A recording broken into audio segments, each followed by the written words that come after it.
15ই August 2024 আমাদের স্বাধীনতার 78 বছর পূর্ণ হবে। কিন্তু প্রাথমিক প্রশ্ন হলো, এটা আমরা কি ধরনের স্বাধীনতা উদযাপন করছি? কর্মক্ষেত্রে নারীকে ধর্ষণ করার স্বাধীনতা, ধর্ষণকে আত্মহত্যা বলে চালিয়ে দেওয়ার স্বাধীনতা, অন্যায়ের বিরুদ্ধে প্রতিবাদ করার কণ্ঠস্বরকে স্তব্ধ করার স্বাধীনতা, আপনার কাছের কেউ ধর্ষিত না হওয়া পর্যন্ত চুপ থাকার স্বাধীনতা, চিকিৎসকদের সংকটের মুখে ফেলে দিয়ে নীরব হয়ে চুপ থাকার স্বাধীনতা। আর কত ভাই, আর কত? এরকম করে আর কতদিন চুপ থাকবো আমরা? কিছুই না, 2 দিন চিৎকার হবে, 4 দিন মিছিল হবে, আর তারপর আমরা সবাই নিজের কাজে ব্যস্ত হয়ে যাব।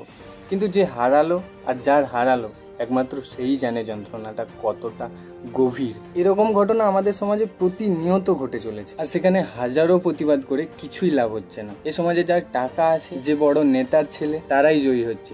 শুধু মরছি তো আমরা, আমাদের মতো মধ্যবিত্ত আর গরিবরা। এই আমরা কেমন দেশে বাস করছি, যেখানে একটা ডিউটিতে থাকা অবস্থায় একটা ডক্টরকে ধর্ষিত হতে হয়? ছি ছি ছি।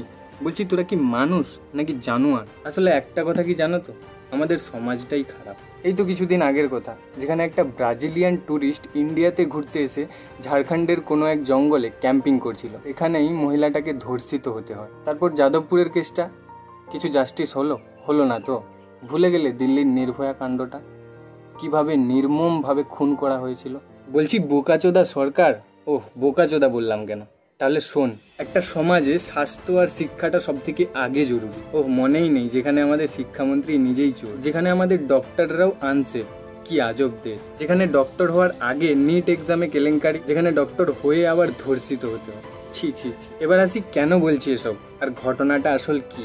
দিনটা ছিল 9 আগস্ট, শুক্রবার। আরজি কর মেডিকেল কলেজ, একটা জুনিয়র ডক্টর, নাম ছিল তিলোত্তমা, ডিউটি পড়েছিল টানা 36 ঘন্টা ওই আরজি কর মেডিকেল কলেজ। রাতে মেয়েটি ডিনার করে রেস্ট নিচ্ছিল সেমিনার রুমে, আর এই পুরো ঘটনাটা ঘটে ওই অভিশপ্ত সেমিনার রুমে। এবং ঘটনাতে বলা হয়েছে যে 3টে থেকে 5টের মধ্যে কয়েকজন মিলে তাকে ধর্ষিত করা হয়, ধর্ষিত করে আবার মেরেও ফেলা হয়, এবং তার শরীরের কিছু অঙ্গ সহ গোপনাঙ্গে ক্ষতের চিহ্ন পাওয়া যায়। এবং এই টাইমের সিসিটিভি ক্যামেরাতে দেখা যায় যে সঞ্জয় নামের একজন সিভিক ভলেন্টিয়ারকে ওই সেমিনার রুমে ঢুকতে, তিনি ঢুকেছিল 3টে এবং বেরিয়েছিল 3:30।